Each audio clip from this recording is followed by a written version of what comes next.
What is up, guys? I am ExxotikGaming, and today I am back with another Pixel Gun 3D weapon review. And today's weapon review is on another one of the newer weapons that came out in the most recent updates to Pixel Gun 3D, the Star Wars/Christmas update, and this is another Star Wars themed weapon. This time, being in the sniper section. This one is called the Space Rifle UP2, and right off at the start here, this one, just like all of the other sniper rifles in Pixel Gun 3D, looks very cool, especially when you take this into some live gameplay in the game. This is a very average sniper rifle. It's not extremely expensive, and the gameplay you will get is very average. This one is not a gun where you're going to get like monster kills every 5 seconds, every single time you respawn. You're not going to always get a monster kill with this thing. This one is very comparable with weapons like the Electro Blast Rifle and the Elephant Hunter. This one has a very average lethality. It's pretty much smack dab in the middle of all of the other sniper rifles in the game, and it has a very average firing rate as well. It has a faster firing rate than weapons like the Electro Blast Rifle, the Elephant Hunter, and the Prototype, and a slower firing rate than weapons like the Sunrise, the Impulse Sniper Rifle, and the Dater Hater. So, it's a pretty good weapon, guys, and I like using it. It's not one of my most favorite sniper rifles in the world, and the one big downside of this weapon, which is a very big deal breaker, and a lot of people might not want to get this one because of this feature, is its extremely low capacity. This weapon has an only 7 capacity, and that is lower than most of the other weapons in Pixel Gun 3D, besides weapons like, of course, the Prototype. But with a capacity as low as this weapon has, and having a firing rate as fast as this weapon has, you will run out of ammo extremely quickly with this weapon, which is a very big downside to it.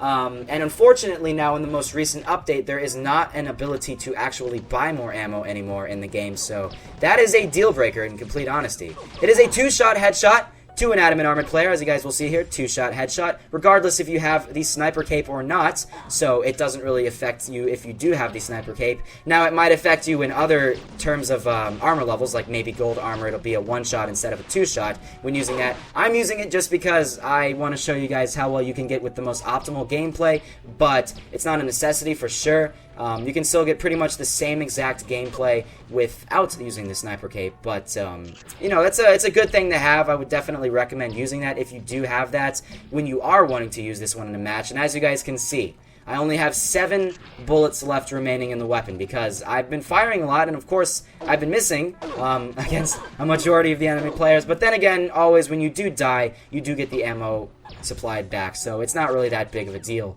when you actually die when using this weapon. So, you're gonna die a lot when using this, which is another good thing. I mean, I would definitely not recommend this if it had a capacity as low as it had, and it's a weapon where you just never died when using it, because even though it would have been really good, you're only going to be able to use it for 21 shots, and then, well, you're going to have to go switch to another weapon because you're going to end up running out of ammo. So that's the one big downside with this weapon. If you look past the capacity, the gameplay you can get is some very good gameplay sometimes.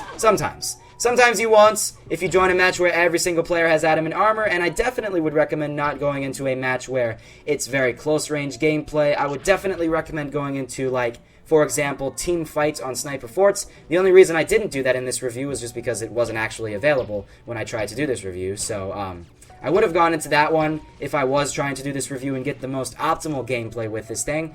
But Paradise Resort is another good one for this weapon. It's not the best map in the world because you do get some pretty close gameplay at times. And when you do have some pretty close gameplay like this one has, then somebody who has, for example, like the Secret Forces rifle or the laser minigun might have the upper hand to you. So stay as far away from enemy players as possible when using this weapon.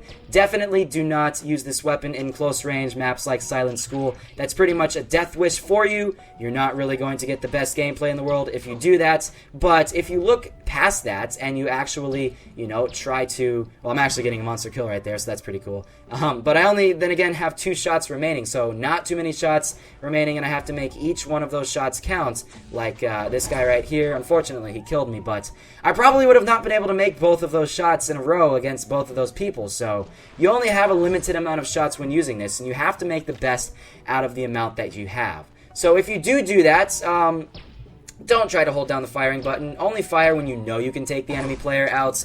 I really have that as my downside, in all honesty, in Pixel Gun. I like to fire even if I know I can't take the enemy player out, because I want to just think that I can take the person out, but then I know, again, that it's just not going to really work out. So try not to be like me. I fire way too much when using this, and that is pretty much the death of me sometimes when it comes to actual gameplay in Pixel Gun 3D. But as you guys can see, I'm not getting bad gameplay for sure, especially in a match where I'm in right now, where a lot of people have adamant armor. I mean, a lot of people are using the Storm Hammer and the laser minigun, and this is a very average map for some of the higher armor levels that you do see, and some of the higher player levels that you encounter. This is a very average match, and this is just showing you guys how well this weapon performs in a very average match that you join in. You have to be very accurate when no-scoping if you do try to use this one in close range. You might get some pretty good kills when you do no-scope in close range. You might get a lot of kills. You know how some people use the prototype a lot in close range? They get a lot of kills sometimes, but then again, you might not. You might die, you might get on a losing streak, and because of that, I don't really recommend using this one in close range, because the gameplay will most likely not be the best for the whole entire length of the match. At times it will be very, very good, but the entire length of the match, for a consistent amount of time, it's really not going to work out in your favor. If you die a lot when using this thing, then you don't really have to worry about the capacity too much, like I've died a lot in this video. And I've really not run out of ammo besides that one time when I did get the monster kill over on the boat. So just try to limit your amount of shots when using this thing, and that way you can make the most out of the amount that you have. Especially when you kill people, pick up the ammo drops. There are certain weapons in Pixel Gun 3D where if you kill people, you know, it's not a necessity to pick up those ammo drops, but this is a very important one to pick up the ammo drops, because if you don't, then you're going to run out of ammo very, very quickly when using this one. And I mean, as you guys can see, you can still get those pretty good gameplays, headshots, and other, I mean, it's good. It's a good weapon, but just the capacity is the deal breaker with this thing. It looks cool. It performs pretty well. I mean, it's an overall really good weapon. It's just the capacity is the main downside of the weapon. And if the capacity was higher, then in all honesty, it would be a really good weapon. I'm not entirely sure if this one is better than the laser crossbow, in all honesty. I'd probably recommend the laser crossbow well before this one. And the two weapons that I would recommend directly before this one, if you do not have the prototype or the Sunrise, those two weapons are must-haves. The Sunrise is more for the super fast-firing weapon, and if you wanted the prototype, then you would just get an overall, like, powerful one that's like a one-shot kill regardless what armor level you experience. So I would definitely recommend the prototype first. That is a must-have sniper rifle. It is one that you need to have, and everybody should have that one. I would recommend the Sunrise, in all honesty, because that's a really good one as well, and you can get some great gameplay with that one as well. And this one is just one that you can have for fun. If you just have some extra coins lying around. Unfortunately, a lot of people hack this game and then they're going to have this anyways. But if you don't hack the game and you just don't really have that much coins or stuff, it's not a necessity. I would not recommend it. You can do without this weapon. But if you just want a cool one that looks pretty awesome and you're a Star Wars fan, then hey, maybe this is one for you. You want a space blaster rifle thingy, then hey, you might want to get this one. You might want to consider it. So, overall, guys, my gameplay has been pretty average in this. It's not the best gameplay in the world, but this is just what I average get. You know, I would get this very similar gameplay with the Electro Blast Rifle or the Elephant Hunter, which are not known as some of the most powerful sniper rifles in the game, but it's just average gameplay with a weapon that's not super expensive. And like I always say, I said this before in the video, with power comes price.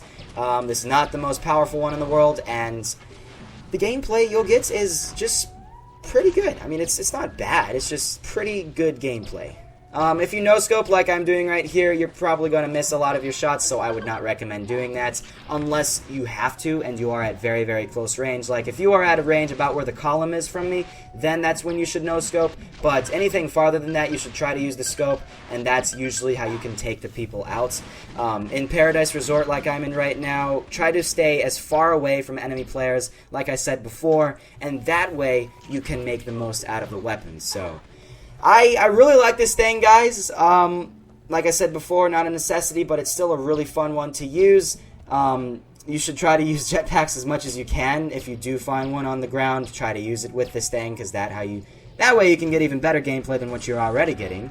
And try not to join a match where every single player has adamant armor. I'm in a match where a lot of people do, and that's because I'm not getting the best gameplay in the world. If I was in a match where I, had about half people with, like, maybe diamond armor, and then there were some people with adamant, and then some people with ruby and stuff like that, all different armor levels, then that way I'll actually be able to get the best gameplay optimal. But because pretty much everybody that I see has more armor than me, that's the reason why I'm dying a lot and not getting the best gameplay in the world. But I always never want to use adamant armor for myself personally, because I want to show you guys how well you would perform, how well the average Pixel Gun 3D player would perform when using a weapon like this. I feel like if I use adamant armor in a match and I try to review a weapon, people are going to start sitting there in the comments, and they're going to be like, oh, this guy, he has the max armor level, so of course he's going to get better gameplay. But since I have only the first level of ruby armor, I have very average armor, and you guys can't really say that. It's not like I have extremely overpowered armor and I'm pretty much invincible, like some of these other players are. They're very invincible, and it's very difficult to take those people out. But like for me with the ruby armor, it's pretty easy to take me out. I'm a very easy target to a majority of these people. I'm like a 1 or 2 shot with the storm hammer as opposed to like a 3 shot or 2 shot with the adamant armor. So it's a lot different with me compared to some of the other players of Pixel Gun 3D. But I mean, as you guys can see, I've been able to deal with it, and I've been still getting some pretty good gameplay in a match like this with my first level of ruby armor. So it's a good weapon, guys. I like it a lot.